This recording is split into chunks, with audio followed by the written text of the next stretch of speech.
Are you already on Wikisana?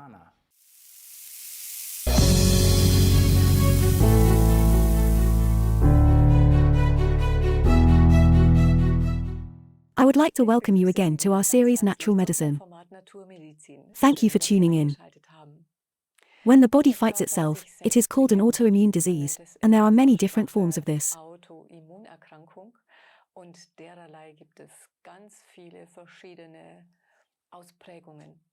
I am looking forward to my studio guest today, Dr. Harald Burgard, specialist in internal medicine. And we would now like to break down what is meant by an autoimmune disease and, above all, what is the best way to treat it so that you can help your body to recover, can provide support so that it can return to full regeneration, ideally.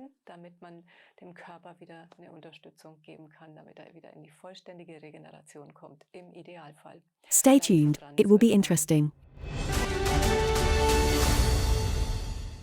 Welcome, Dr. Harald Burgard.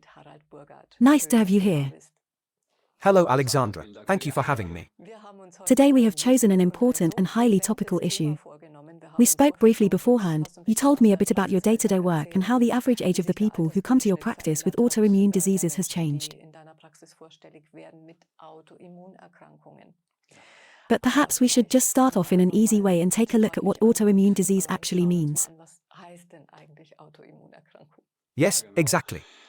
Well, Alexandra, as doctors we all see that more and more people are coming to us with autoimmune diseases, which is also confirmed by the statistics. First of all, autoimmune disease means that your body no longer recognizes that certain structures belong to you, and attacks them. And this can affect the thyroid gland, for example. Many people suffer from Hashimoto's thyroiditis or Graves' disease. The eyes bulge a little. Hashimoto's does not affect the eyes, but it is a disease that gradually destroys your thyroid tissue.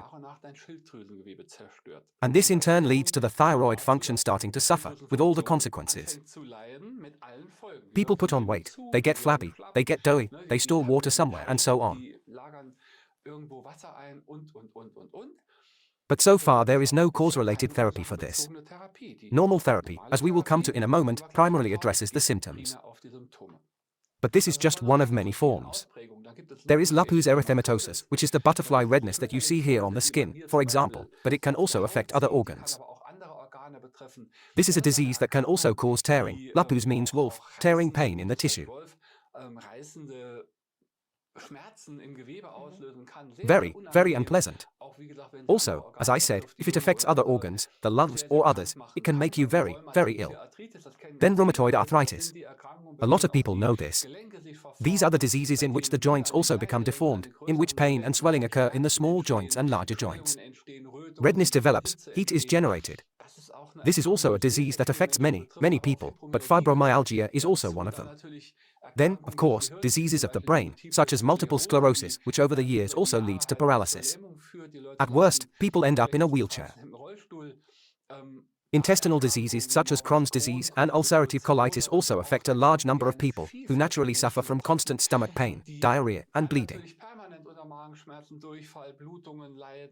Right up to constrictions of the intestine that have to be surgically removed, or even fistulas, where the intestine forms an opening to the outside and pus and other things just leak out through the skin.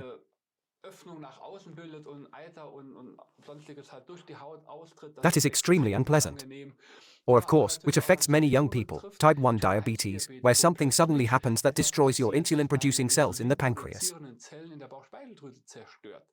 And then you suddenly have diabetes, which means that the sugar is broken down more, it is no longer lowered. The sugar rises with all the consequences that can then arise. And so on. And these autoimmune diseases are unfortunately on the rise. We are seeing an increase worldwide. In Germany, 5 to 8% of people are affected. Converted into figures, that's around 4 to 6.5 million people. That's already an impressive number. And, of course, this is not just a number, but always a great individual suffering that will accompany you for decades, usually until the end of your life. And the question is always, what can you do? If you know you have something like this, is there a solution? And since the progression is very different, it is of course not equally catastrophic for everyone. There are mild courses, which are annoying, but you can live with them, right through to really bad things where people end up in a wheelchair, where the bowel is partially removed or has to be removed in large pieces and so on. Many different courses. And that's why it's our concern as doctors to find out as early as possible what people have. So if someone notices that they have strange reactions that you can't immediately figure out, they should perhaps go to a specialist who is familiar with this. Endocrinologist, specialist in internal medicine, or any other colleague who knows something about it. That you make a diagnosis at an early stage and then, of course, initiate appropriate treatment. Always with the aim of first stopping the process and then giving the body a chance to regenerate. Because the body can regenerate. What we see again and again, what your body is able to make up for, to repair, is enormous. But you just have to give it a chance. And this can not only reduce suffering, but also improve the quality of life. And in view of the fact that we are all living longer and will hopefully continue to live longer, quality of life is of course a crucial point that needs to be maintained. Now the question naturally arises, why do people become autoimmune? And if I know the causes of a problem, I also know where I can start. And here we have a nice picture above. The Institute for Medical Diagnostics in Berlin, which is a laboratory, has put this together very nicely. You can see up there in the cloud, what's making people sick. You can see bacteria. You can see metals. And that means, for example, lead, cadmium, arsenic, aluminum. Things we always come into contact with. Or broken teeth. Then there are people who have a root canal treated tooth that is quietly rotting away and can make you ill. You also need to know that. You also have to see that as a cause. Or fungi or plasticizers from plastic or medicines or solvents or plastics, viruses, bacteria, parasites. So that's quite a lot. You haven't even mentioned stress yet. Exactly, stress also triggers inflammation. It can also backfire at some point and attack itself. You have to look at all these things. So you can see that the causes are complex. They are very complex. And that's what makes it so difficult.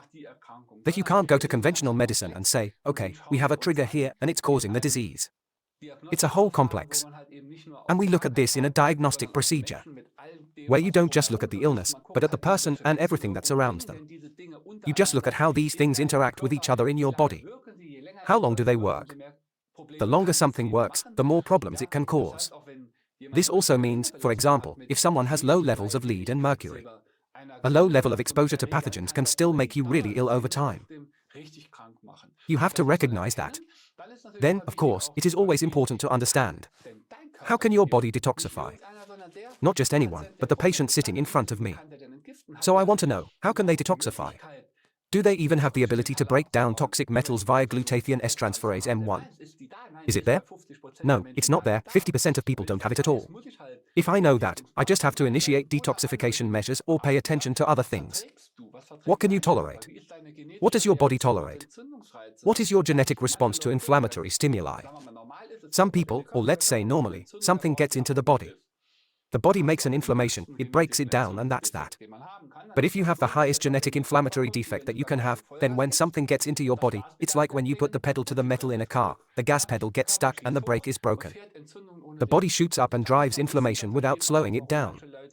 You have to know that. Then you understand why some people say that if I walk into a perfumery and smell perfume, I'll faint. And everyone else says, come on, that's crazy. Sorry, but you understand that when you know what's going on in the background. That means you have to look at it. Of course, you also have to look at what the people are missing. Do they have too little selenium? Do they have too few vitamins? Do they have too little vitamin D? Whatever. I have to recognize these deficiency symptoms and compensate for them. I need to see how is your gut function? How is your microbiome? How are the bacteria that live in and on you positioned? Are the good ones there? Are the bad ones too high? I have to balance that out. Stress, lifestyle, all these things are taken into account as part of a comprehensive medical history, laboratory tests, and so on, in order to understand what is happening to the person. That's what we call precision medicine. We call it the holobiome concept. Why? Because many factors always come together. Nobody gets ill if they only have one cause. I always tell people that if a small child jumps on you, you can take it. If 2 jump on you at the same time, you might still be okay. But if 50 jump on you at the same time, the strongest man falls down. And that's what we experience. These are the causes, they are already there. Many things. And then there's usually a trigger that really knocks you over. People get an MRI scan, get gadolinium, and suddenly they get sick. It is the bag of causes that is already behind it. And then someone puts another straw and it breaks the camel's back, as we always say. And that's what you have to consider. And then you go to a conventional doctor or whoever and then you see, okay, the person now has Hashimoto's thyroiditis, the thyroid gland is inflamed. And then, as a rule, the symptom is treated first. We don't do anything in conventional medicine. We may still give selenium, but otherwise we replace the deficiency. This means that we give thyroid hormones to the extent that the thyroid gland is already broken. Or radiotherapy, right? You wouldn't do radiotherapy. This is done, for example, if you have an active thyroid lump, but not for Hashimoto's. This is diffuse destruction, you don't actually do anything. And that's the problem. But that was the case in my circle of friends. Then perhaps there was an additional lump. Because when the thyroid gland is underactive, it naturally tends to get the little helpers to take on more employees, if you like, to do the work. And these are just additional cells, which then become self-sufficient in the form of a node and then permanently produce too much. But normally what they tend to do, for example now with other autoimmune diseases, rheumatism, and so on, or colitis, then you suppress the immune system. In other words, you give something that stops the inflammation. But the underlying causes, pathogens, and so on, continue to have an effect. And that is what can also be seen very clearly in the laboratory.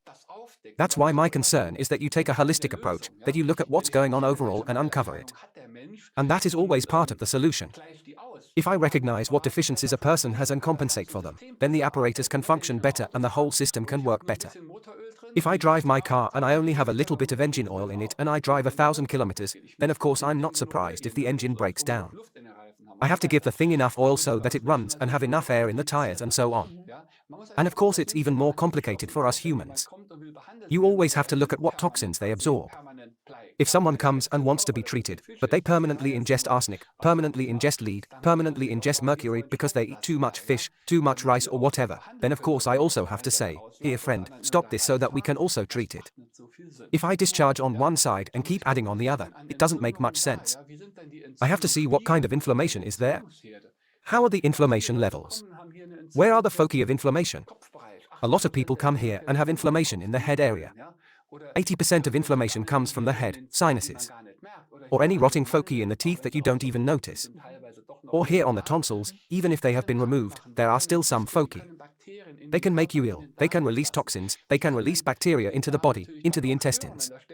Of course, they can also disturb the intestines if bacteria are constantly raining down, which can also cause problems. But your intestinal flora can also be affected by toxins, poor nutrition, stress and toxic metals, such as those deposited by amalgam. Then the intestinal wall becomes leaky, the cells come apart and things that are not normally allowed to pass through simply enter your organism. You also have to pay attention to this, because if the intestines are not in order, then there are inflammations that travel to the liver, or travel to the brain. This is called a leaky brain and the brain barrier, the blood-brain barrier, becomes permeable. Inflammation can then develop in the brain. We now also refer to this as the leaky move system. This means that as toxins enter the body through the intestines, the musculoskeletal system is also affected. Then suddenly pain arises in the back, in the muscles. Then it moves from there to there to there and then back up again. These are all things that we know, that we see and that we can of course diagnose and ultimately treat. Then, of course, it's about looking at how such a person eats. Do they have a histamine tolerance disorder? Do they ingest too much histamine? Do they react to nickel without knowing it? Do they have enough omega-6 fatty acids to reduce inflammation? And so on. So you see, it's a complex thing to look at. And then, of course, it is also a matter of looking even further. What pathogens do they have? A lot of people come and have chronic conditions. With Epstein-Barr viruses, with toxoplasmosis, with Lyme disease. If I don't recognize this and then take immunosuppressive measures, it's like having mice in the house and locking the cat in the cupboard. Then the mice multiply and you can see that very nicely, because an immunosuppressive therapy cannot do that. Then, of course, you have to look at what environmental toxins they have. Do they have paints, varnishes, coatings in their bodies and so on? And that is something we are all exposed to. And if I don't remove this burden of softeners and so on, then these things also have an effect. And here we have the possibility of eliminating toxic metals, all these environmental toxins, via toxophoresis. In other words, via blood purification, which is able to reduce these things, to draw them out of the body. You can see that, you can prove it in the lab. You can show this to patients very clearly. And this can also relieve the organism. And when autoimmune diseases develop, at the moment we have the problem that many people can't get on with their lives after COVID-19. They are so tired, they have terrible fatigue symptoms, they have muscle pain, they have digestive disorders, they have palpitations and whatever. And you can measure this, for example, and then see that they form autoimmune antibodies that attack and disrupt their own nerve fibers, their own muscle fibers. These are things that can be measured. They can also be measurably reduced by toxophoresis. And this can help people to feel better. Or, of course, in the best case, the symptoms disappear completely. And here, for example, you can also see that people have pathogens. It says toxoplasmosis at the top. This is a disease that is not really on people's radar. You think it only affects pregnant women if they have a cat. No, it affects a lot of people. And it can cause everything from depression and schizophrenia to muscle pain, digestive disorders and behavioral problems. Or chlamydia trachomatis. This is something that is normally only classified as an STD. No, we also find this in children who get such a pathogen from horseflies, for example. And then they suddenly come and have rheumatism. And have muscle pain. Or chlamydia pneumoniae. It's one of those things that, as an internist, you associate with bronchitis.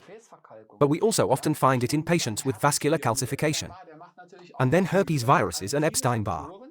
Which of course also makes you tired. So there are many factors that play into the system. As a doctor, I have to recognize them. And I also need to know how to treat them so that I can get autoimmune diseases and chronic illnesses under control. That's the concept you look for. You look for intestinal disorders. You look for all these things. If treated correctly, it can also seal the blood-brain barrier, for example. Because we know that when there is inflammation in the body, this also leads to the activation of inflammation in the brain. And we are also seeing more and more, statistically too, that people come in and have MS, have Alzheimer's, have Parkinson's, have thinking disorders, can no longer find the words and search for the most trivial terms like toilet paper. And these are all things that are caused by the fact that titanium dioxide, or whatever is in the body, disrupts the intestines and also has an effect on the brain. We regenerate energy production. Then people become fitter again. Then more ATP is formed again. Then the adrenal glands will be able to resume their work and produce adrenaline and so on. These are all things that we find as deficiencies if we look for them. And we can always achieve the big goal of detoxifying people and creating tolerance. I don't have to detox you completely, but I have to get the stuff down so that your body can cope with the rest. That we restore tolerance. That the body says, okay, I can cope with what is still there. And then you can see that people are doing well again. We eliminate systemic inflammation. Of course, this also includes making sure that you eat the right food so that you don't keep adding the stuff. That you drink healthy water. That you exercise. That you control your stress. That you build loving, good, social relationships and simply get a grip on your life. We are all never perfect. We can't do everything 100% well. But if you turn the screws and optimize a lot of things, then it gets better. And my credo is always to be as non-invasive as possible. That's what I do with gold implantation. What I do with these procedures is to preserve the structures as much as possible, not to destroy anything and to try to help people. And also to prove the whole thing. And this, for example, is an eluate. This is exactly the pure extract that we pull out of the body. And we send the dirt that you might assume down there to the laboratory. And that's where you find environmental toxins. So after a toxophoresis, exactly what we extract. That's a lot more. That's just a small part of it. And that's where you'll find these environmental toxins, for example. The paints, varnishes, coatings. The formaldehyde from the furniture. Or the microplastics. Or whatever. Or gasoline. Car exhaust fumes. That's in there. And we pulled that out. And we can prove it. And if you reduce these things several times, experience shows that people feel much better again. So in an earlier interview, you even talked about things being found that have actually been banned for decades. Right? Substances. Or for years. Yes. So I mentioned DDT at the time. DDE. These are things that have been banned in Germany since 1972. We still find them in almost everyone, because the stuff is of course in fruit and vegetables via imports. Or we find thallium as a rat poison ingredient. Where everyone thinks, for God's sake. And then you read that somewhere, suddenly, because there are rats, rat poison is poured on the vegetables. On the ground. So that the rats disappear. But people ingest this stuff, this thallium for example. And then they have it in their bodies. And that's what we find. And these are all things that, on their own, may not make you ill. But when thallium, titanium, lead, mercury, Epstein-Barr viruses, and so on come together, or exhaust fumes, or kerosene, or microplastics, all the things we find, or these polyfluorinated substances that everyone is talking about at the moment, then at some point it's too much. And then your body says, sorry, but I can't do it anymore. And then people get sick. Now we're all in the same boat in this world. So nobody can withdraw into a vacuum anywhere. And it actually affects us sooner or later, depending on where we live. It concerns us, what we produce, let's say industry produces, and so on and so forth. It actually affects us all. When it says nutrition, healthy food, good water, that's not so easy for the average consumer, if I may say so. So I can't get good water from the tap anymore, can I?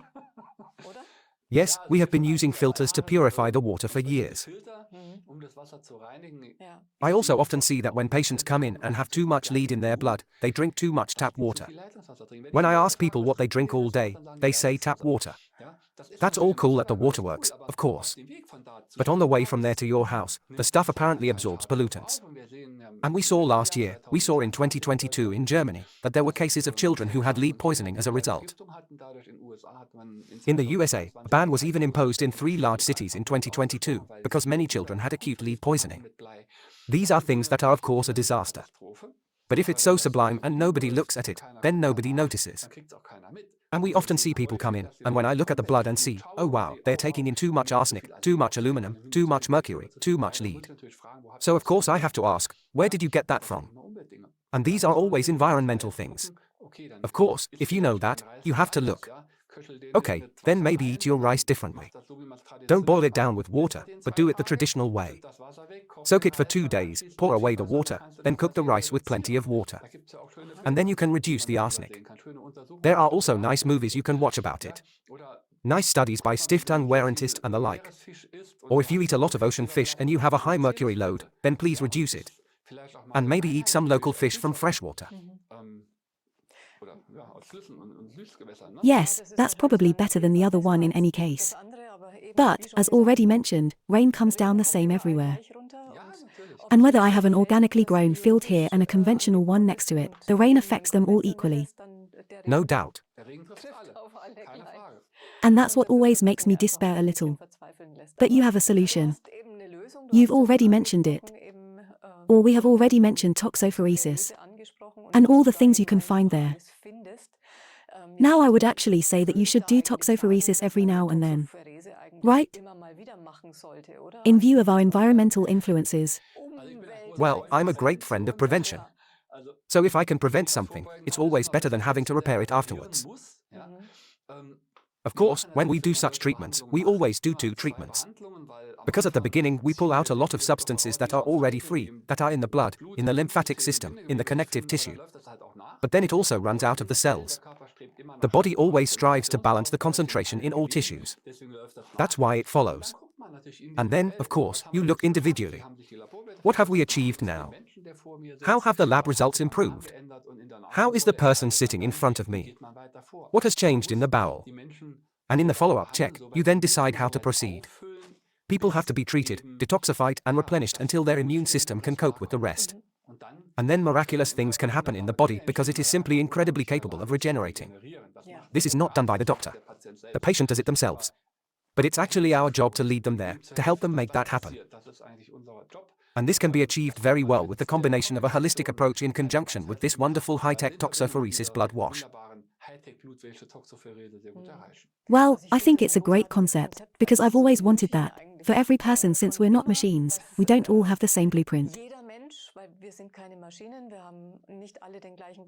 And that's why I believe that everyone has to be considered individually. Everyone has a different life. Everyone has different pasts, different influences. And that's why there's really no way around it. In academic medicine it is a little different, it is handled a little differently. And you have a concept. You with a partner. With our cooperation partner. Exactly. You've put together a great concept. We've talked about it in detail before. But I would like to at least touch on it now. at the end of this program, so that we can also give people a bit of hope or also give them a run-up when they say, oh yes, I like this holistic concept, but I don't find it like this with my therapist. Where can I turn? They can't possibly all come to you. Yes, that was also the reason why I said at the time that it makes sense for us to help a lot of people. I can only ever help a certain number of people. And that is why we have used the MedSelect platform to offer colleagues the opportunity to be trained, but also to offer patients the opportunity to find other doctors who follow this holistic holobiome concept. That's what we call it, looking as I have just described, and also having the opportunity to do this toxophoresis.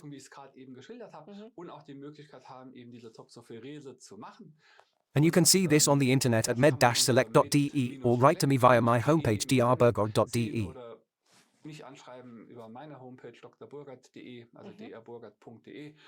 And you can always check who is nearby. Who can best help the patients? Who has the capacity right now? It's true that we are quite, well, not overcrowded, but we are already very busy, because there are currently thousands of patients on waiting lists at clinics and so on who want help, especially now after long COVID or COVID.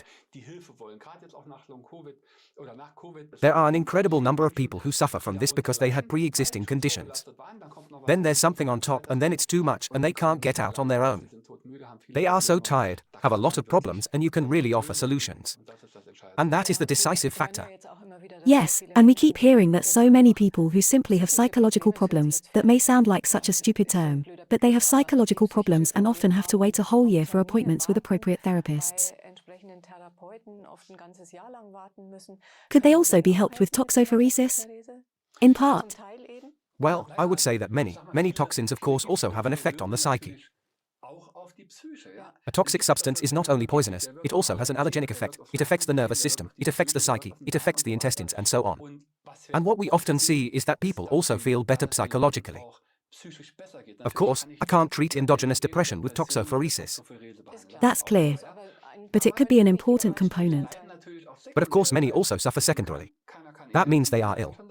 No one can help them. They have been suffering for years. They lose their jobs. They might lose their partner too.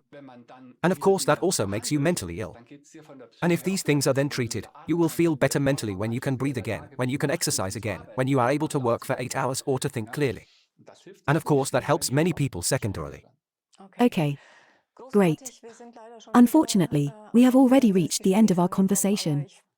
But thank you for the detailed and comprehensive introduction to the autoimmune disease, which, as we have heard from you, affects many and more people.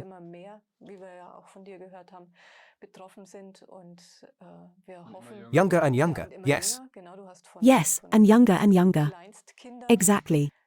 You talked about very young children, who you already have in your practice. And that's a cause for concern. And it's certainly not getting any better. We're not doing anything about it. So at least nothing in terms of environmental influences. Indeed, yes. Okay. But I hope that with this program we have now raised awareness again that autoimmune diseases are not a final matter, but that they also have a chance of being resolved.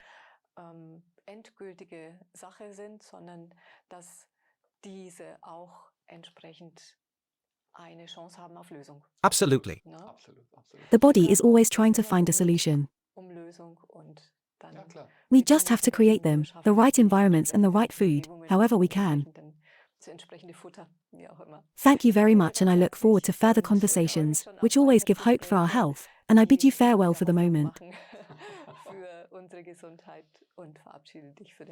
Thank you very much.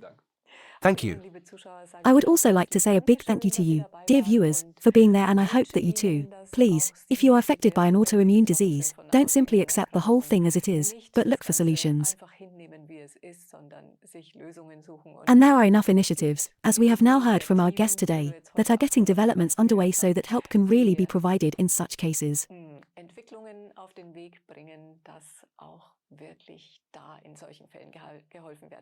So please remain vigilant. Stay mindful. And above all, be kind to yourself. I look forward to you tuning in again next time. Until then, see you again.